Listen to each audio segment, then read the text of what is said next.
everybody for coming. As you know, today we're going to be talking about how to help our students with disabilities. We have Sandy Patton, who's here from System Office and is going to provide you with a lot of, hopefully, answers to the questions that you have in regards to how you can provide the assistance that your students may need. All right, with that, I'll leave it off. And there's a lot to cover in an hour, and I want to leave time for questions too. I would say if you have questions as we're going along, raise your hand so that I make sure we don't miss your questions. Yes? If there are, they're at the end of the table there. That way, if we have questions, we'll make sure to get your questions answered, but you'll have a copy of the handout that has the full PowerPoint, and you can always email me or contact me for more questions, as well as Leanne Leaps, who is here today. I'm sure most of you know Leanne, and I put her contact information also on the back page so that you would know how to reach her if you had questions that were on-campus questions. We're going to talk today about strategies for working with students with disabilities, and then I'm going to give you some specific tips about working with some certain specific disability groups, as well as talking about rights and responsibilities, because I think we all too frequently hear about the rights of a student, but we don't as often talk about the responsibilities that they have as well. And I want to make sure that you know that those of us in disability services emphasize that with the students as we go along. Well,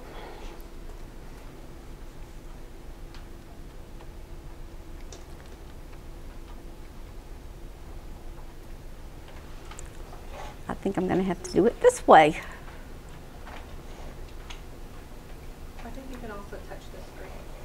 Touch the screen? Oh, very cool. What we're going to be doing as we're talking today is talking about the legal requirements. That's the big stick. I don't like to pull out the big stick that often because I think that at Lone Star College System, most of the people who are here with the desire of serving the student, and the fact that there's a law behind it, several laws behind it, are good to know, but that you're here to serve the students irregardless of whether that law existed or not. But I want you to be aware of what the laws are so that you understand those as we go along.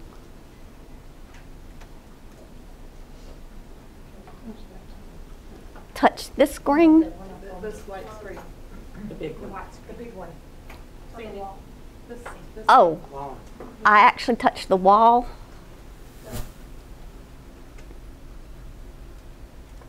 See the blue arrow that says next? Okay, so I hope that doesn't interfere with you being able to see the actual presentation. Am I standing in your way here? I think I am.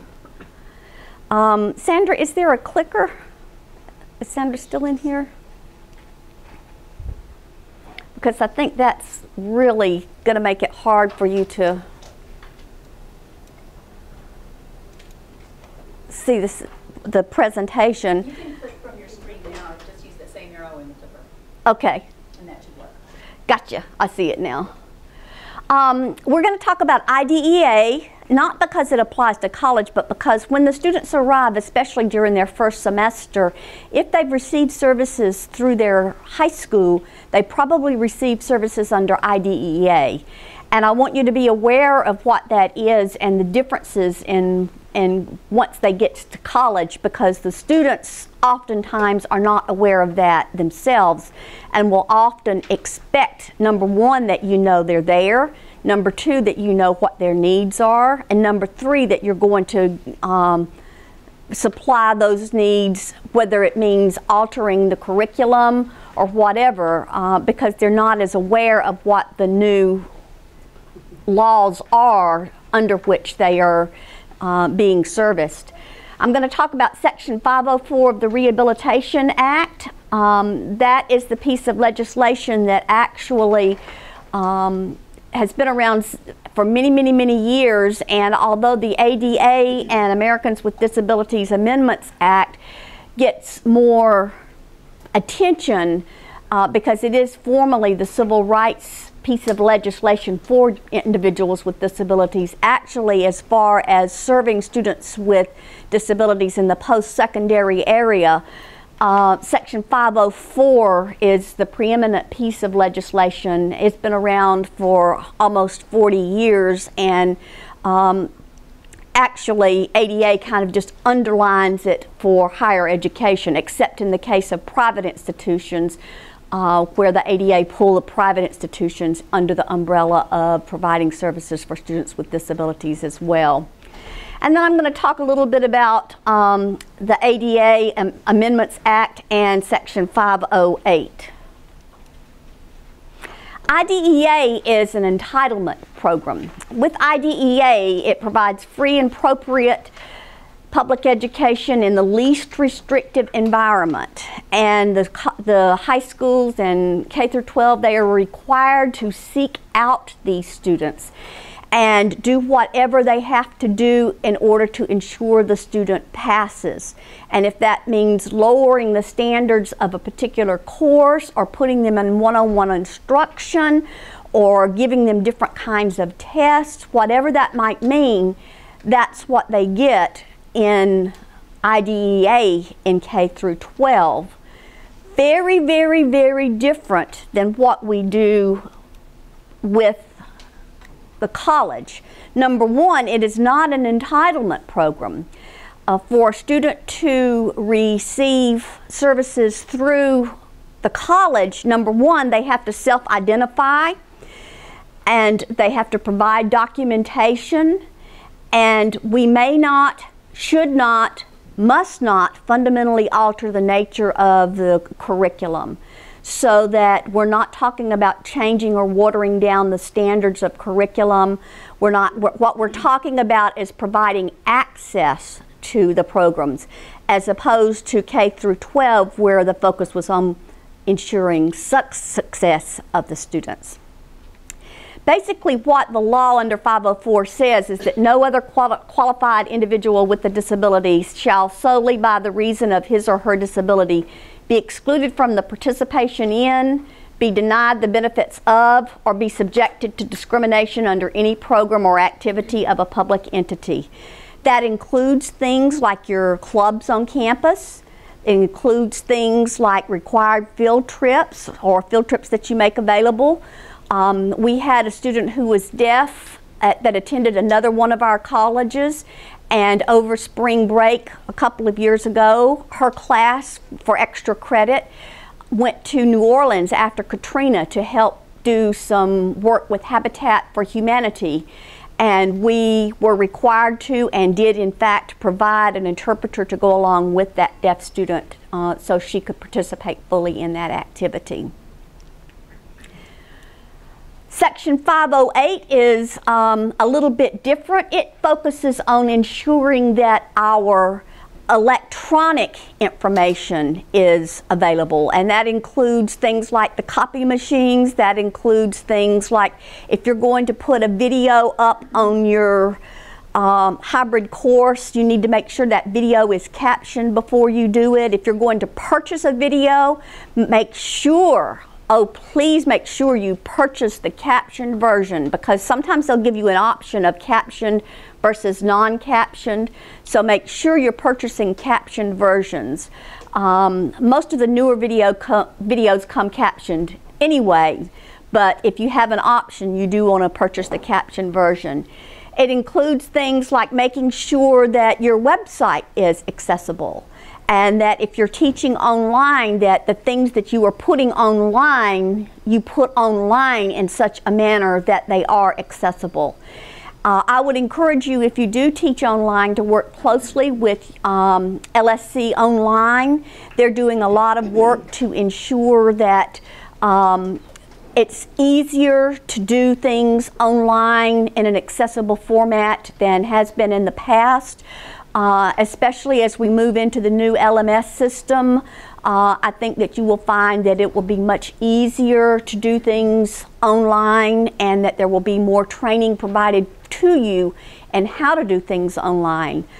With the old system, often it was as simple as if you as the professor didn't know to turn a certain button on, then the student on the other end couldn't access anything if they were using assistive technology. It was just as simple as flipping on the access switch. With the new LMS system, I don't think you even have to do that. I think that that it automatically access is built into it, and so you don't have to worry about that as much.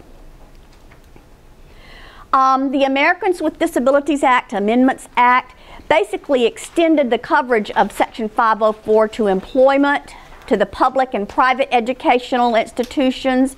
In the past, before the Americans, before the ADA, private institutions did not have to provide accommodations and access. It also includes transportation providers, telecommunication, and it's regardless of whether or not there's a presence of federal funding. One of the other things in the past was that you had to be receiving some sort of federal funding. So if you had Pell Grant, you received federal funding and you were under 504. Now, whether you receive federal funding or not, you are required to provide accessibility. One of the ways that we encourage faculty and staff to take approaches to ensuring accessibility is to embrace the concept of universal design. In universal design, you basically make sure that whatever you're designing and putting out there for the students is designed in a way to be usable by all people without the need for adaptation or specialized design. So for example, especially as we move more into the captioning of videos and really define as an institution how we're going to do the captioning of the videos across the system, once it becomes commonplace that you caption all your videos before you put them out there on the web, then that's not only going to help when, oops, this deaf student registered late. You don't have to worry about captioned videos, they're already captioned. But what's even more important about that is that the design and the accommodations that are necessary for the students with disabilities are going to be helpful to the students in your class as a whole, so that if you're more of, for example, a visual learner than an auditory learner, it's really going to help you to have those videos captioned to be able to capture the essence of what's on that video, whether you're deaf or hard of hearing or not, whether you have a disability or not. That's where universal design talks about all learning styles, teaching visual learners, auditory learners, kinesthetic learners, and then applying the learning strategies for those students with your learning disabilities to create multi-sensory approaches to how you work with your students, whether it's in an online class or in the classroom.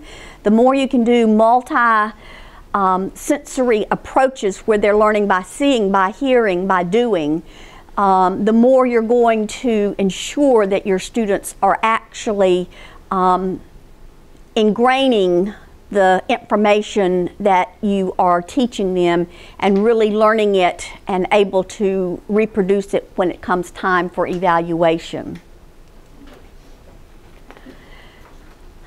It is important to remember that strategies that help students with disabilities typically benefit all the students in your classes. That's going back to the standard of universal design.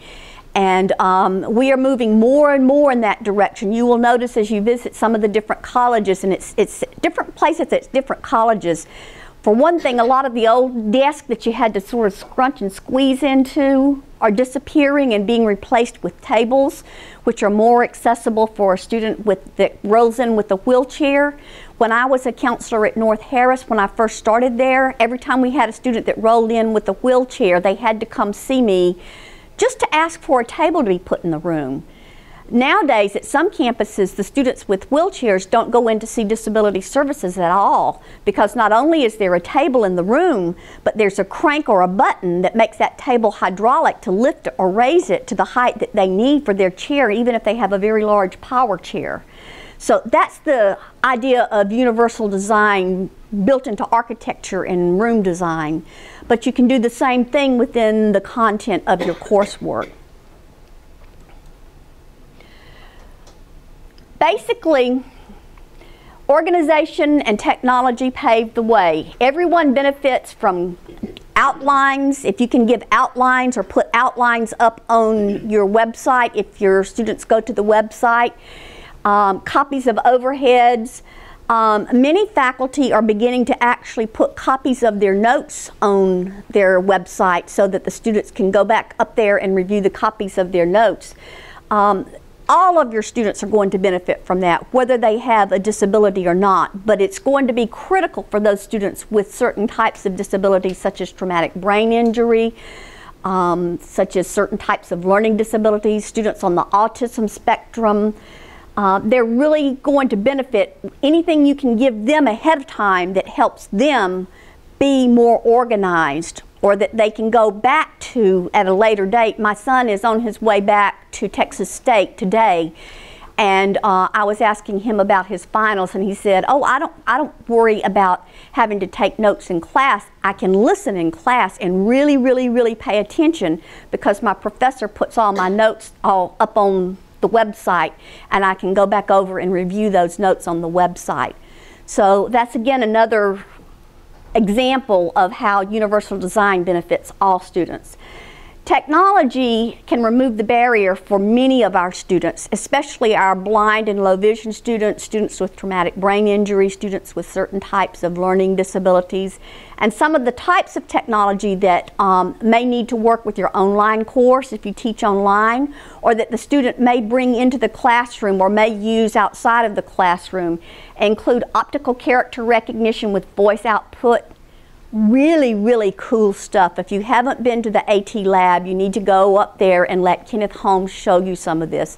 The student can take the textbook, scan it, and it will appear on the screen of the computer, and it will read it out loud, and they can pick different voices, including British accents, British Anna, whatever type of voice they can best hear and understand. They can adjust the speed of how fast it reads it. And it not only reads it, but they can set it up where it'll highlight the whole sentence, and then in a special color it'll highlight the word that it's reading, so that for a student with severe reading disabilities, not only is it helping them understand what they read, but it's a teaching mechanism also, because it's helping them see and hear at the same time what they're learning. So that is a wonderful device, and you will find that many of your students will actually have their textbooks on their iPod or on a disc or on their laptop, and that is how they access it. Right now the publishers, most of them aren't real friendly with providing us electronic access to those materials. They may provide us an electronic copy, but it's in maybe a PDF format, and the technology will only read it as a picture. It won't read it as words. So right now, most of the books, which is why we encourage the students to really work with us, with Leanne, early on, most of the books have to be chopped, put in a scanner, scanned, converted into another format, saved in that format, and given to the student. And so that's very time consuming. But we do provide that service for our students who qualify for it, and we're able to do so because there is a special amendment called the Chaffee Amendment, which is specifically for students with learning differences, that says provided the students purchase the textbook, we can provide it to them in an alternative format without infringing on copyright. So we're very careful that they show us the receipt where they purchased the textbook and everything before we work with them on alternative formatting, but we do provide materials in alternative formatting. And that is why you may hear Leanne or Ken ask you to send your syllabus, any handouts, any tests, things like that over to the lab to get them in the right format for the student prior to the student taking the test, especially if it has to be in Braille, especially if it's Braille in math, in science, in computer science, because those we actually have to outsource. Another cool piece of technology is voice activation for a student with limited use of their hands or arms. Some of our Iraqi and Afghanistan veterans who are returning and have loss of limb for a student with traumatic brain injury, for a student with a writing disability. They can actually dictate their papers and everything on Drag and Dictate, and it will actually type out everything that they're saying. It's slow at first because they have to put the punctuation in and everything, but the computer learns the student and learns the student's style of speech and begins to do word prediction to help speed it up to where a student can type around 35-45 words a minute using that technology if they need it.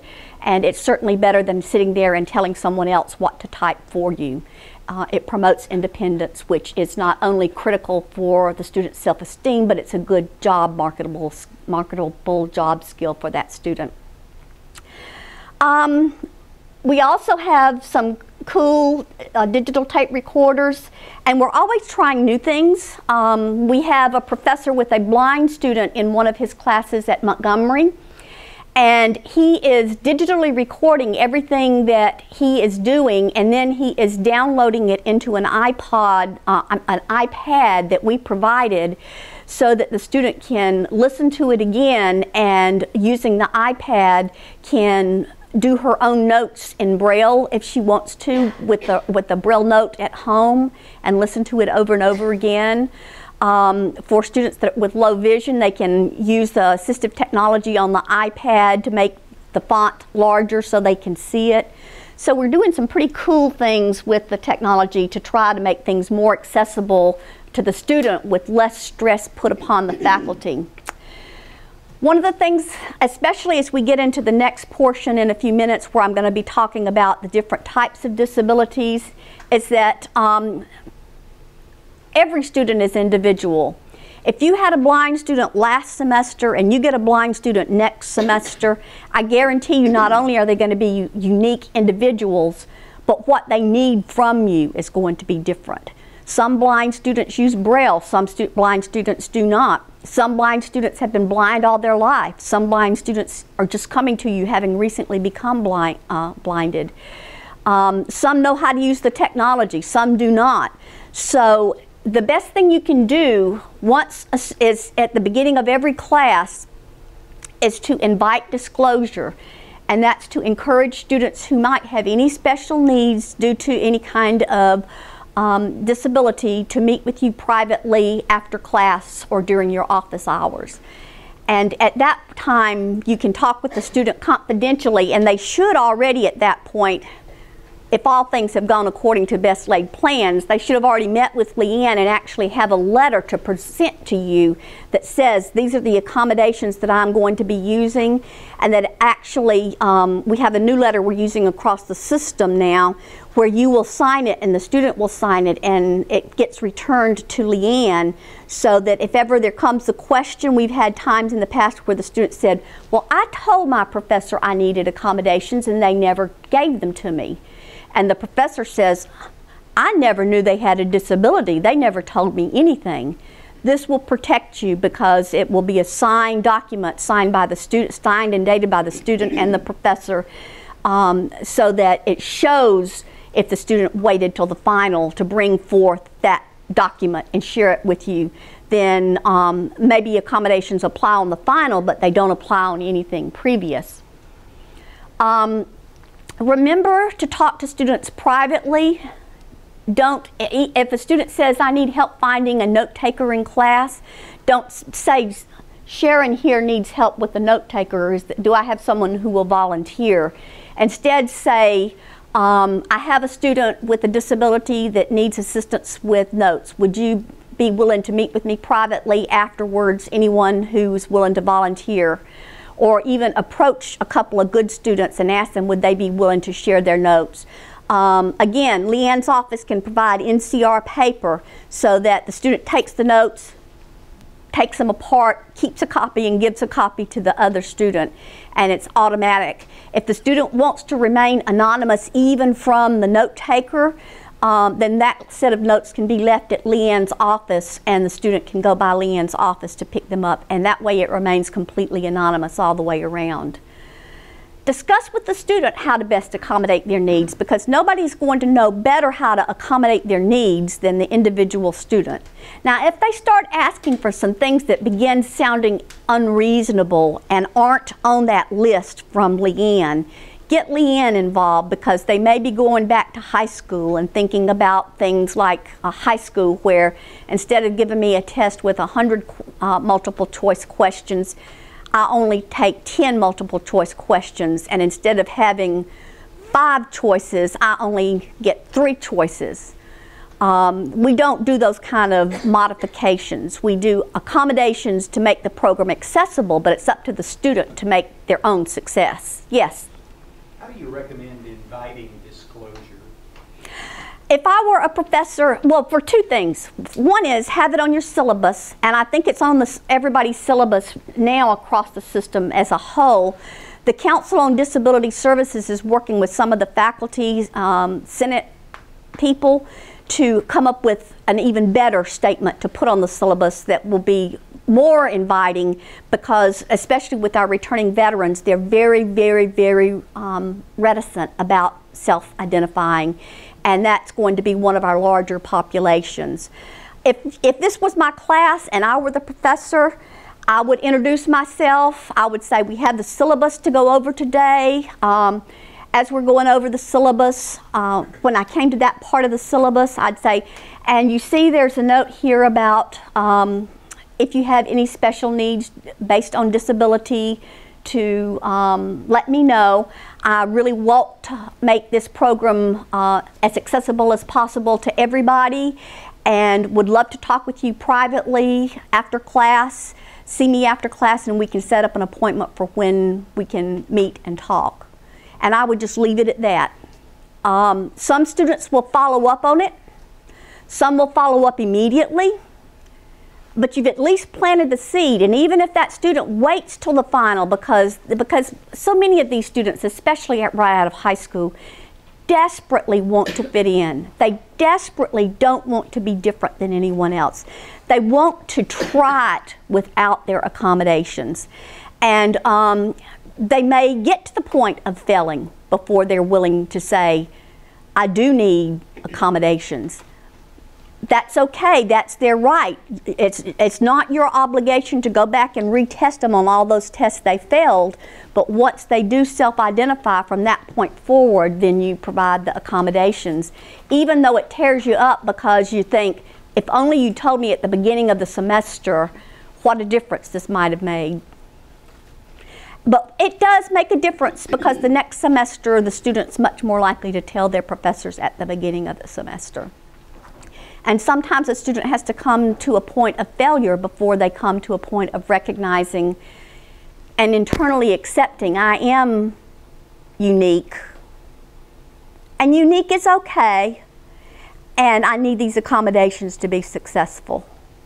That's a really, really hard thing to do, especially for our returning veterans. You hear me talk a lot about that because there's so many of them. And most of them are coming back with one disability or another. The projections are that well over 50% have PTSD, post-traumatic stress disorder.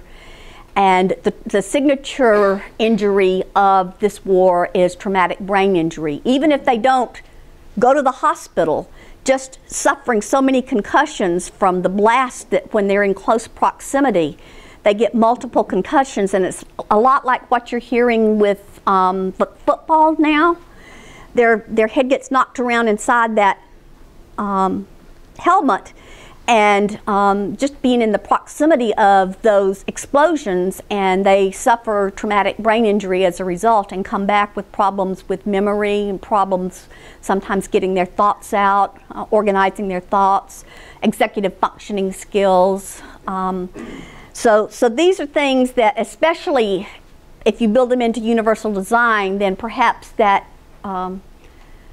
returning veteran who is a little bit shy about saying, I have acquired a disability, will actually get the accommodations that they need without ever even knowing they're getting them.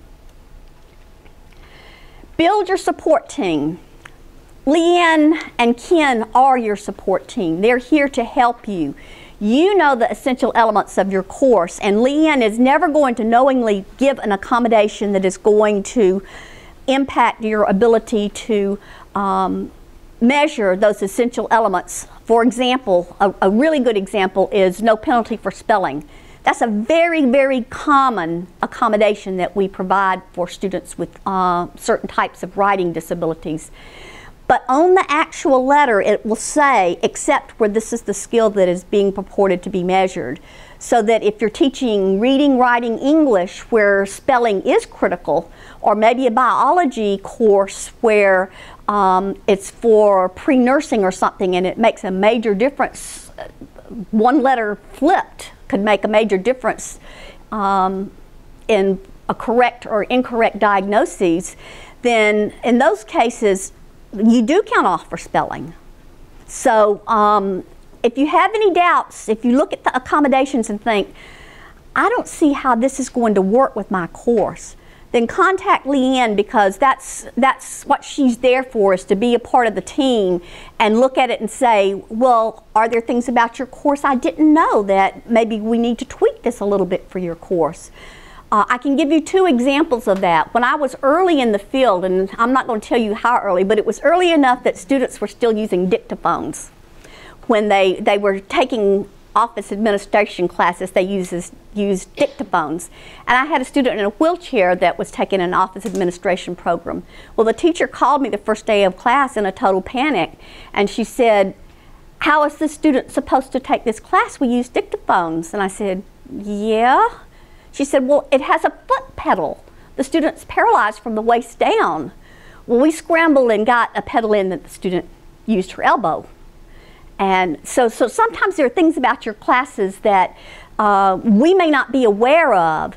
And if that's the case, come back to Leanne and talk with her, because either she'll be able to show you how you can both evaluate that student effectively and meet the accessibility needs, or she'll realize that for that particular case, that accommodation is not appropriate in that class. Another good example is I had a student that with very severe brain injury who asked for something that if you had asked me would I ever give it as an accommodation, I would tell you no, and that was using her notes on her tests. Now, how many of you automatically think never, ever, ever, ever, ever? I was right there thinking I would never allow a student to, I would never put that down as an accommodation. And then I thought, first rule of thumb, never, ever, ever say never. So I thought about it and I looked at the classes the student was taking. She was taking a developmental English class, she was taking a developmental math class, and she was taking a history class. I called all 3 professors. I called all 3 deans. It turned out that actually in the English and the math class, they were more interested in the student's ability to apply what she had learned. And they said it would be very acceptable and appropriate for this student to use her notes in those 2 classes. In the history class, that's recall. The notes were not appropriate. It would have given that student an unfair advantage. And so we did different accommodation letters for each class depending on the needs of the individual class as well as the needs of the individual student.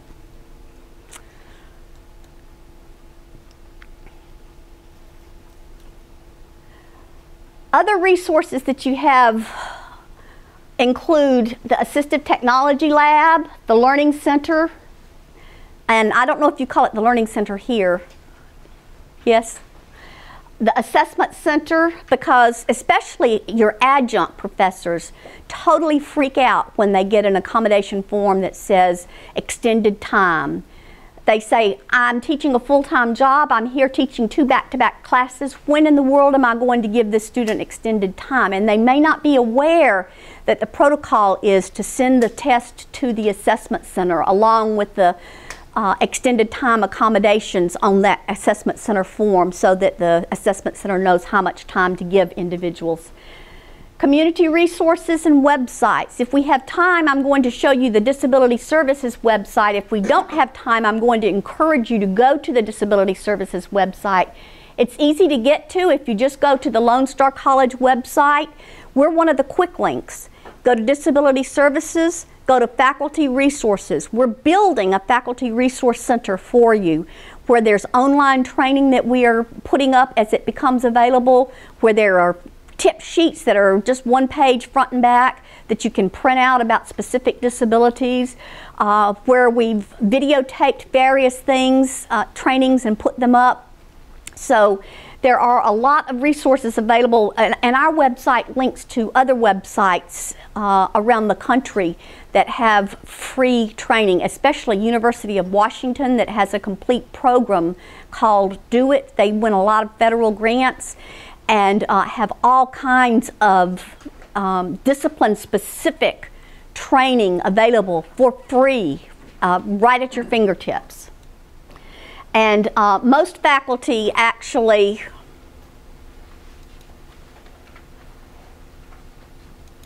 want to get the information on how to work with that student when they have that student in their class. Most of them aren't going to take the time out to necessarily come into a workshop like you guys have done, or to attend a conference. They're going to need and want that information when that student appears in their class. Let's talk a little bit about specific disabilities. I'm going to talk, I picked a few that I think cause the biggest challenge in the classroom, although there are many more. Learning disabilities, including ADHD and the various learning differences that there are out there. Blindness and low vision, deafness and hard of hearing, psychiatric disabilities, mobility disabilities, other orthopedic disabilities, chronic health issues, and students on the autism spectrum, which includes students with Asperger's syndrome. Let's talk a little bit about some typical accommodations that you might see, the ones that we give the most across the board, and that might be extended time for testing. We do adjust it according to the needs of a student who is totally blind or has extremely low vision. I had one student, and he had vision in this spot of his eye, and that was it. He had to read like this. And you can imagine, and the print had to be huge. You can imagine how long it took the student to read. He got a lot more extended time. In fact, we broke his tests up. We would give him 2 pages of the test. He would read it. He would take a break. He would come back, and he'd get the next 2 pages of his test, so that he was able to actually do the test and do them independently. I already mentioned exams in the assessment room. I already mentioned using e-text for textbooks and exams, getting copies of notes overheads, using this kind of dates this is now a digital recorder as opposed to a tape recorder. I'm dating myself again. The use of technology, the use of calculator, but not in the first part of Math 0306. The first part of Math 0306 is a basic arithmetic. And to use the calculator in a math class where it's basic arithmetic would negate your ability to be able to evaluate that student on those skills. Now, what you will find is that some of the students with math disabilities, once they're able to use their calculator, it's the basic calculation that they have problems with. The more abstract concepts, the higher up they get in the math, the better they tend to do. So it's the lower level courses that give them greater challenge. The use of an interpreter, a transcriber, and although we tried not to use reader scribes and note takers too much, they are, because we want the person to be independent, they are still services that we do still need to provide, and typically other than the note taker, you're unlikely to see it in the classroom environment. Typically the reader and scribe would be used more for a test environment as opposed to in the class environment. And again, except when these are the skills that you are evaluating and those skills are in fact essential to your curriculum. What is a learning disability? It's a disorder of one or more of the cognitive processes, and it may impact a student's ability to process reading, produce writing, and or comprehend math. Additionally, almost across the board, executive functioning is impacted as well. So that you may see this student along with the students with ADHD, and often learning disabilities and ADHD are comorbid conditions. They have both of them at the same time. They're the student that comes in with the paper sticking all out of their backpack. They open their notebook and papers fall everywhere. They turn in their paper to you and it's for the wrong class or the wrong assignment. They get off on the Scantron and maybe they would have made 100, but they marked the wrong numbers on the Scantron, and so they fail because they couldn't follow the lines on the Scantron in the order that's there. So a learning disability, it may be in just one area. It may be math exclusively or reading exclusively, but more often than not it's comorbid, and it tends to be across the board.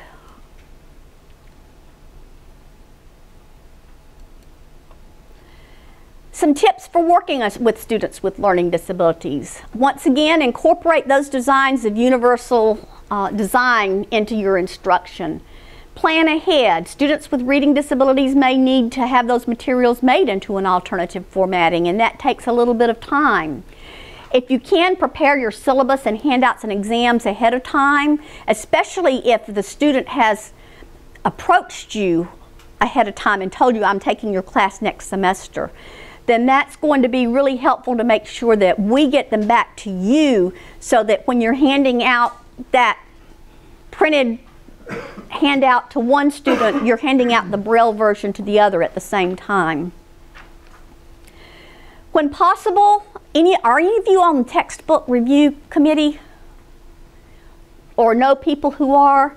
When possible, always use textbooks from publishers that will make an accessible version available.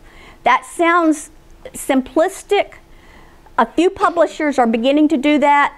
It's still a national debate, but if we have to convert an entire book into Braille, give me a guesstimate of what you think it would cost to convert an entire math book into Braille.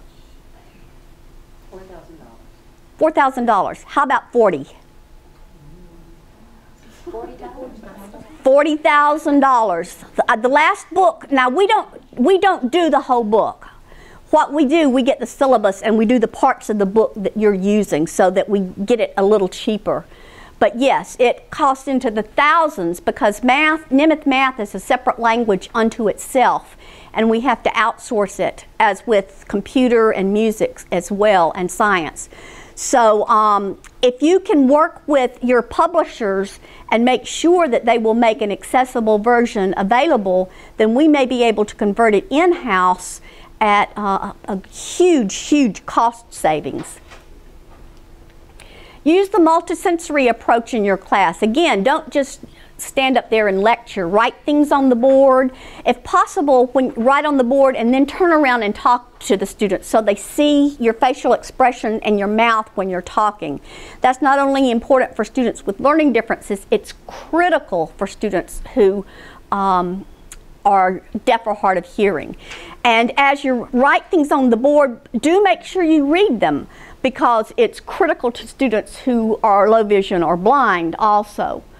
Present your material in a sequential, logical manner, and invite your students once again to meet with you privately if they're having any special needs. If they've confided to you in the beginning they're a student with a disability, and a couple of weeks into the semester you see they're really struggling, pull them aside privately or give them a little note and say, I noticed you're struggling, would you like to talk with me a little bit privately, so we can see if there's some strategies that Leanne can help come up with that might be helpful, and maybe you and Leanne and the student meet together to talk about that.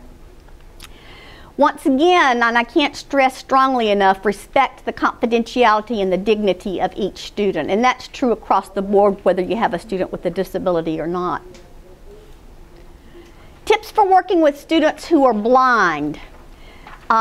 Discuss the vision loss with the individual student, because again, blindness, there aren't that many students that are totally rock solid, it's all black, blind. Some of them may have enough vision to see shadows. Some of them may have 20/20, but like I said, it may be just right over here in that one little spot. Some of them may have spots of vision and spots that they can't see. Some of them may be able to see if the font is large enough. And Leanne can actually, when she gives you the letter, tell you what font to print things out in, so that for a student who's just low vision, you can actually print it out in the right font in the first place and not even have to worry about going through the assistive technology lab. Again, work with the college resources to make sure that you are getting alternative formatting in place. When you're doing things on the board, or if you're doing a science experiment is a good example. Use descriptive language to describe what is happening. I'm now pouring the red liquid in with the blue liquid, and it is beginning to bubble and steam, and now it's turned green. The more you use descriptive language to describe what you're doing on the board or what's going on in the classroom, the more it's going to help students who aren't visual learners as well as those students who are low vision or blind. Special tools and techniques for working with students who are blind. Again, using digital tapes, braille, electronic notes and handouts. You don't have to create the raised line drawings and tactile models, but the Assistive Technology Lab can do that for you. We have, for example, an entire periodic table in braille. And for every print page, it takes about 4 braille pages. So you can imagine how huge our entire periodic table of braille is. But if you have a student that's blind or significantly low vision, then work closely with Leanne and Ken so that they can produce any kind of graphics. Economics is a good example, where you might have graphs and charts that need to be done in some sort of tactile manner. We have some really cool things for the health science areas. We have, for example, an amplified stethoscope that will enable a student with moderate hearing loss to participate viably in an allied health program, because they're able to do the same kinds of things as anyone else with those kinds of specialized types of technology. And some of the same things go for working with students with low vision. Ask the student about the impact of the residual vision. How much residual vision do they have? What can they see? Where do they need to sit? Some of them may need to sit near the front of the class. Depending on where the vision loss is, they may need to sit to the left of the class if their right eye's the best, or the right of the class, vice versa. They may need special lighting. This is probably more appropriate when they're in the assessment center. But for some students, the lighting, the glare of the lighting can be a real issue. And we may actually print their tests out on colored paper so that they don't get the glare of the bright white paper, because it makes it harder. As they describe it to me, it looks like the letters are swimming on the page when the glare is too bright for them. And that's not a problem for all students with low vision, but it's a significant problem for a number of them. We have CCTVs, including microscope magnification, that we can loan a department. We've put CCTV microscopes in some of the labs at some of the colleges when we've had a low vision student in there. And sometimes it will actually project to the front of the room, so everybody gets to see what's under the slide in a large format. And once again, that's a good universal design plan. And then the students have access to software in the AT lab that allows them to adjust the color so that they get the right contrast that works for them personally. These students will also be likely to use extended time for testing. I already talked about tests being broken into segments. When we do that, it's very rare. I've only done it for like a couple of students before, but we make sure we know ahead of time and that the professor knows ahead of time that it's going to be broken down. And we don't give the student the whole test so that they can review it and leave and come back and, you know, look up the answers. We only give them a couple of sheets at a time, and they can't leave until they've completed those sheets, and they don't get the new sheets until they're finished. They may use magnification devices. For a class like math, there may be an in-class assistant, someone that's sitting next to them writing the notes with a bold marker in large print so they can see what's being written on the board. They may bring in some special technology. We actually have CCTVs which are adjustable. A CCTV will magnify. The student can point it at the board and it'll magnify everything that's on the board on their laptop. They can point it at their book and it'll magnify everything that's on their book on their laptop. They can slide a piece of paper under there and it'll magnify what they're writing for their in-class test on the laptop. So those are some of the kinds of things that students with low vision or blindness may use. Tips for working with students that are deaf.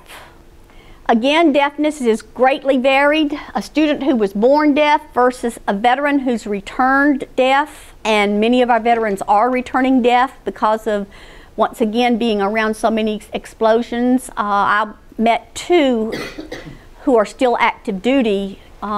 Saturday, we went into a museum at Fort Leonard Wood and bumped into a couple of active duty that my daughter knew, and both of them were wearing hearing aids at the age of, one of them was 26 and has lost most of his hearing due to being around the blasts.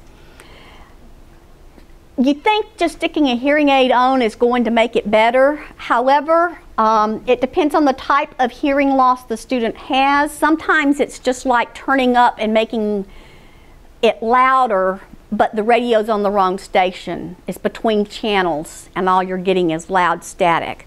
So it depends on the type of hearing loss whether a hearing aid's going to help or not. They may use sign language. If they use sign language, odds are they do not consider themselves to be a person with a disability any more than a person who is Hispanic considers themselves to be a person with a disability. Instead, they consider themselves to be a person of a different culture with their own language and their own culture, and they do not consider it to be a disability. They consider that the individual who can't understand them is as or more disabled than they are because they can understand the hearing people better than the hearing people can understand their sign language. So if you get, we call it Big D deaf, and it's generational usually, multi-generational families where deafness has been in the family for a number of generations, and the first thing they ask at the birth of a baby is it deaf? Is it deaf? And you will actually find some that are so militant that they actually will oppose another parent's right to do cochlear implants with their child who is deaf because they say that's depriving that child of their deaf culture. So it's very interesting working with Big D deaf. If you're working with a veteran who's just become deaf, that individual is still dealing with the onset of the disability, and they do not consider themselves to be of deaf culture and will never likely become a part of deaf culture. Some of the kinds of tips, things that you'll see, we do captioning. For a student who does not use sign language, we will actually do captioning in the class where someone's typing what's being said and the student's reading it on either an iPad or a laptop. The caption videos I've already talked about. Identifying different speakers in the room. That's a big one if you have a discussion class. Don't let a whole bunch of people talk at once. One person speaks at a time, they raise their hand, the teacher points to them so that they're identified so the deaf student can look and know who's talking. Face the class when speaking. That's a hard one to get used to. I still am bad about writing things on the board and forgetting to face the class while I'm talking, or writing things on the board with a blind student and forgetting to read everything back. It takes practice to get some of these into place. Avoid backlights. Don't stand with your back to the window, because then they can't see your facial expressions. And although only about 40 or 50% of what is said can be lip read, they do depend on your facial expressions to help them understand what you're saying. And speak directly to the student. If they have an interpreter or a captionist in the classroom, don't go up to the interpreter and say, "Tell her so-and-so." Speak directly to the student, and the interpreter will interpret what you've said. Because if you say, "Tell her so-and-so," she's going to turn around and say, "Tell her so-and-so." This is going to be what she's going to sign, word for word, what you're saying. I know we're running short on time. I've kind of covered this one. I want to get to two real quick, and then I'll stop for questions, and you have the handouts with the rest of them, which is mainly rights and responsibilities. And any of you that have extra time and want to stay and hear the whole presentation will do that, but I wanted to make sure to make it thorough. Working with students with psychiatric disabilities. The first one I want to do is drop down to the second one, and that's the myths surrounding students with psychiatric disabilities. Students with psychiatric disabilities are not essentially prone to be violent or become violent any more than the population as a whole. However, when a person with a psychiatric disability does something violent, it is typically so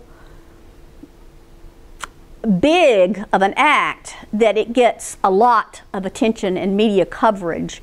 And so I say that because I don't want you to be fearful of students with psychiatric disabilities in your class unless they are exhibiting behaviors that make your antennas go up and make you think there's something to be concerned with. If that is the case, talk with Leanne immediately. All students, regardless of whether they have a disability or not, are required to abide by the code of conduct. If a student with a psychiatric disability cannot maintain their behavior well enough to be a non-disruptive student in your classroom, then it is not a disability issue, it is a conduct issue, and it needs to go through your route for dealing with conduct issues. A student with a psychiatric disability may want a safe haven. It may be that they may have checked on their may leave class if they start feeling panicky or something like that, anxiety attack coming upon them. They may just step up and step out of class for a few minutes. It may be as simple as to get a drink of water and go to the bathroom and come back and join the class. They may need to actually go see Leanne and kind of get calmed down.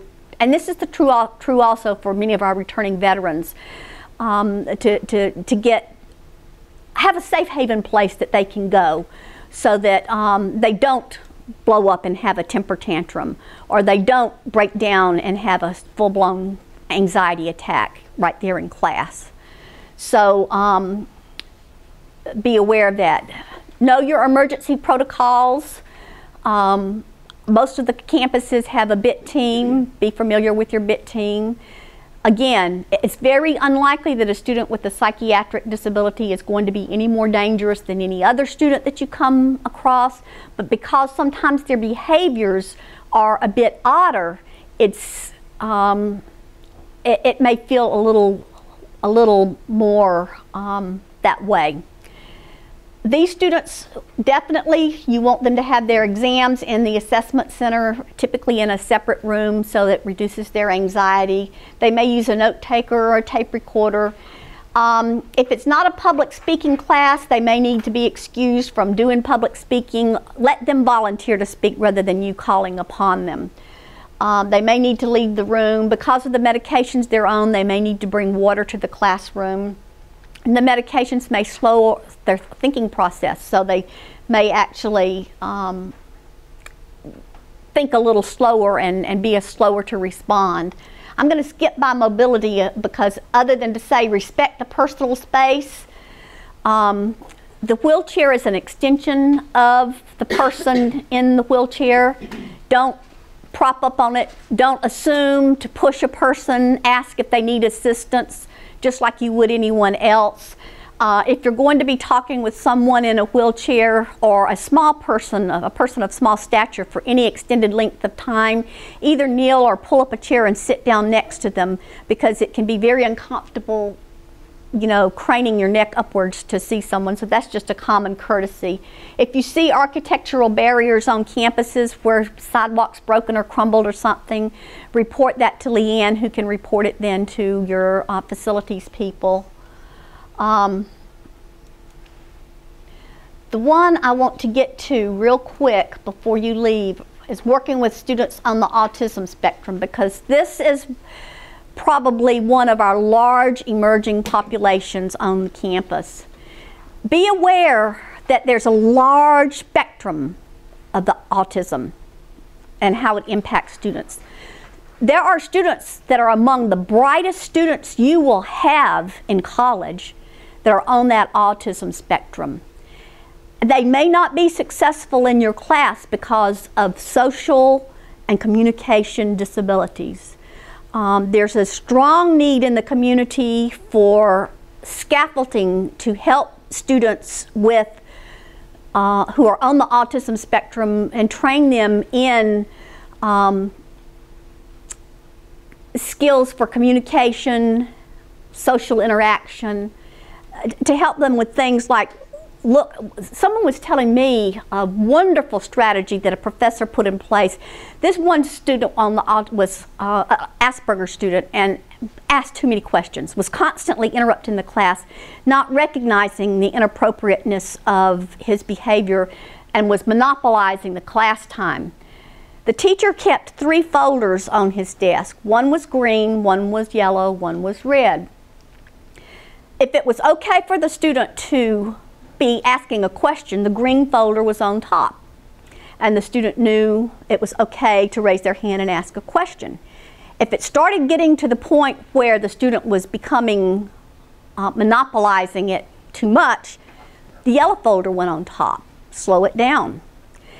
If the student needed to stop because it was becoming a disruption to the class, the red folder went on top. Nothing was ever said. It's something that was done between the student and the professor privately. Worked like a charm in that case. But be aware that with the right social skills and communication skills and training, and there are more options becoming open in the community. I'd like to see some be offered at Lone Star College through CE at some point. These may well be among your brightest students. I had one math professor who indicated he himself was an individual with Asperger's, and as is his wife and his son, and he kind of laughed and said, you know, as I look around, I think a lot of these professors may have a little bit of Asperger's in them. Because they're very, very, very bright, they're very, very content oriented, and they do things in a very structured manner. They like things to be very structured and organized. Clearly defined appropriate classroom behaviors for the whole class. You don't have to isolate the student and say this is what is appropriate in class. Let the whole class know this is how we're going to manage this class, and make that a discussion for the whole class. Meet privately with the student on the spectrum to see what, if anything, additionally you can do to assist the student, and I put the example there of the colored folders. Work closely with your disability services counselor, especially if the student is struggling and having trouble maintaining in class, and learn about the array of the vast array of variations as to how this disability impacts different individuals. Depending on how bright they are and how severe it can be, from nonverbal, completely nonverbal and non-functioning in the college classroom, and you're not likely to see them here, to the very bright who, with just a little bit of help on some communication and social skills, are going to go on and be successful. They may be considered a little bit on the odder spectrum, but they get by. Or it could be more likely somewhere in the middle. And I think I forgot to turn off my phone. I'm sorry. It'll go off in a minute. Those are the main things that I wanted to talk with you about today. We have the rights and responsibilities that you can read over. We have the resources. I'm going to very quickly take you to the Disability Services page if it will let me.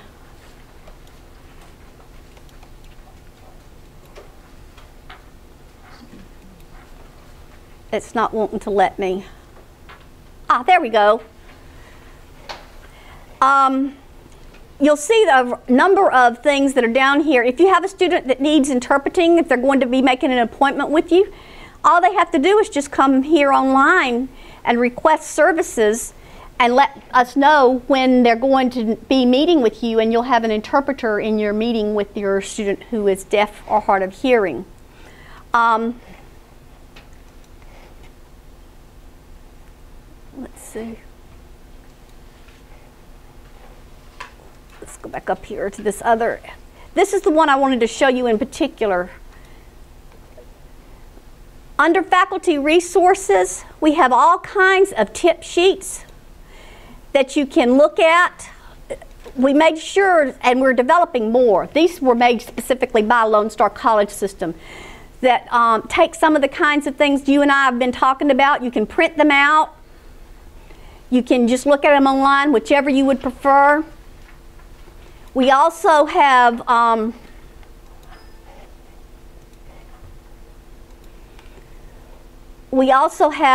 links to some of the other, this is a very cool one. Beth Case used to be a counselor at Lone Star College System, and she did a presentation on accessible instructional methods and materials, and she developed a series of tip sheets, and she's told us we could put them on our website just so long as we gave, you know, her credit for developing them. But it actually tells you how to make your class accessible. It's real simple to use. Each tip sheet is like the front and back of a page, so that it doesn't take long to read. We deliberately kept it very straightforward and simple to use. We put training up here when we know we're going to have it. Web links.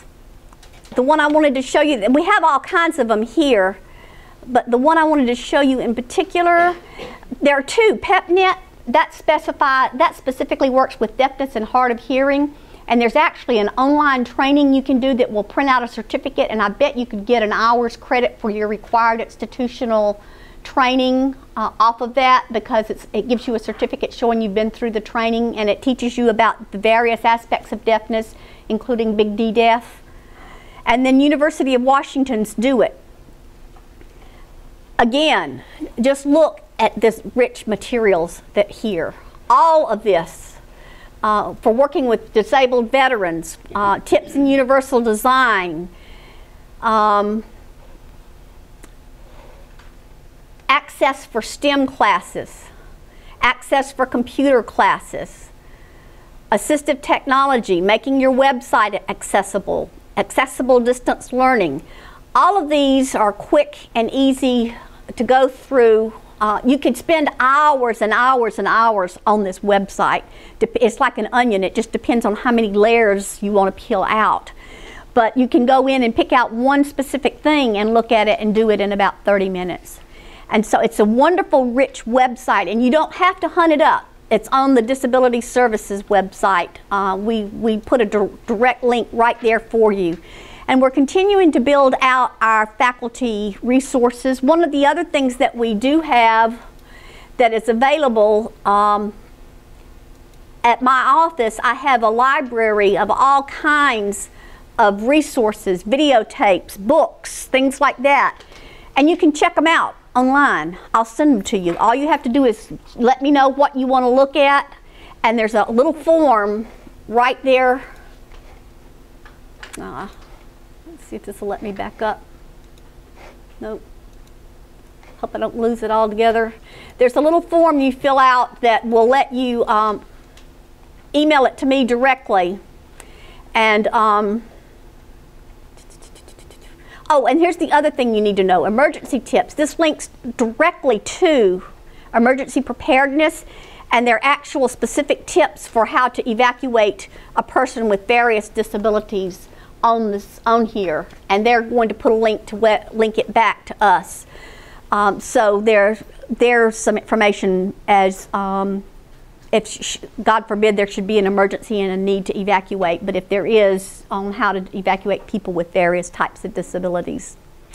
Are there any questions? I know I've gone over my time allotted, but I did want to make sure, especially to hit on the autism spectrum and the deafness and blindness and learning disabilities, because those are the ones that you get the most in your class. Well, my name and contact information, as well as Leanne's, is on the back page. If you think of questions when you get away from here, don't hesitate to let me know.